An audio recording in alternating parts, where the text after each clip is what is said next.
Макани. Пресечковците имаа мало дете. Се викаше Матјаш. Но кога прв пат сам си го изговори името, неговото семејство слушна нешто друго. И од тогаш тие го завикаа Макани. И го викаа така цело време. Макани, дали ти ми ги зеде влечките? Викна тато од ходникот. Макани, каде се моите боички? Викна од спалната неговиот постар брат Лудвиг. Макани, каде е мојата капа? Цел ден ја барам. Извика неговата сестра Филипина од скалите. Макани, дојди. Ручекот е поставен на масата. Рече мама од кујната. Макани секогаш последен доаѓаше на ручек. Денеска тој дојде облечен по капата на Филипина. Влечките на тато на босите стапала и цврсто ги стискаше боиците на Лудвиг на градите. Тато беше среќен што ги гледа своите влечки, ама го искара од навика. Макани, моите влечки! И си ги измили рацете. Лудвиг додаде. Макани, што е мое, не е твое? Тие бојци ми требаат за утре за на училиште. И му ги одзеде боичките на Макани.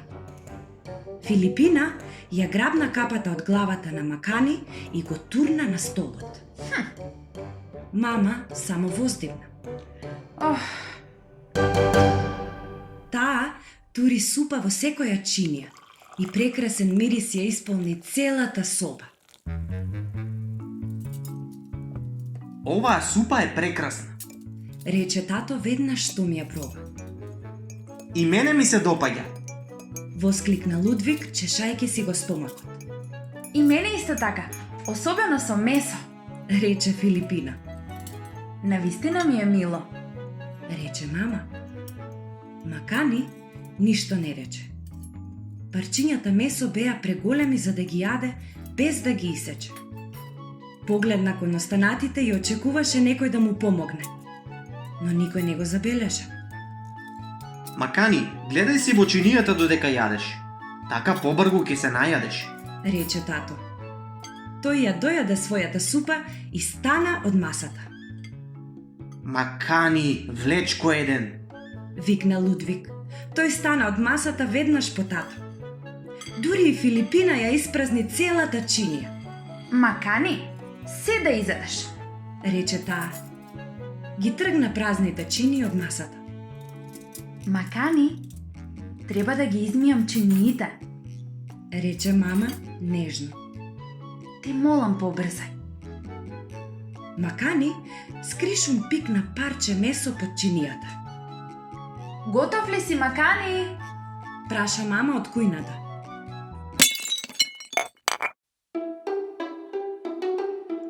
Мама и Филипина втрчаа во трпезаријата. Од Макани и неговата чинија немаше ни трага ни глас. Што се случи? Праша тато од ходникот. Мама го здогледа нередот на масата. Ништо страшно. Рече таа. Макани скрши чинија. Додаде Филипина. Макани, смотанко! Викна Лудвиг во моментот кога влезе во трпезаријата. Скршена чинија значи добра среќа. Рече мама. Таа се приближи до масата. Макани, дали си добро душо? Чаршавот се помести и од под него се појави малечка глава. Од колку делчиња се направени чиниите? Праша Макани тивко. Мама, тато и Филипина зачудено се погледнаа. Што рече? Праша тато. Од колку делчиња се направени чиниите? Праша Макани, овој пат малку погласно. Филипина почна да се смее. Мама ја стави раката на рамениците за да ја стиши. 1, 2, 3, 4, 5. почна да брои макани од под масата. Оваа чинија е направена од 5 делчиња. Мама се наведна и почна да брои. 1, 2, 3, 4, 5. Да, има 5 парчиња. Го гледаш ли ова? Го праша Филипина Лудвиг. Макани математичарот. Не ми се верува. Воскликна тато. Го крена макани во раце. Не знаев дека Макани знае да брои до 5. Лудвиг уште еднаш ги изброи делчињата за да биде сигурен. И навистина имаше 5. И што се случи потоа? Мама и тато ги собраа делчињата на чинијата и ги измија. Филипина измете под масата.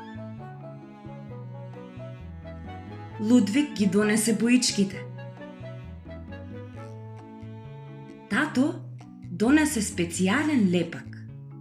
Ги залепи парчињата на чинијата едно до друго.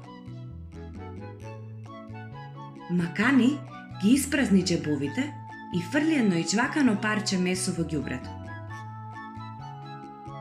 Сите заедно седнаа на масата и ја обоија чинијата. Потоа ја обесија на ѕидот во трпезаријата. Не е прекрасна?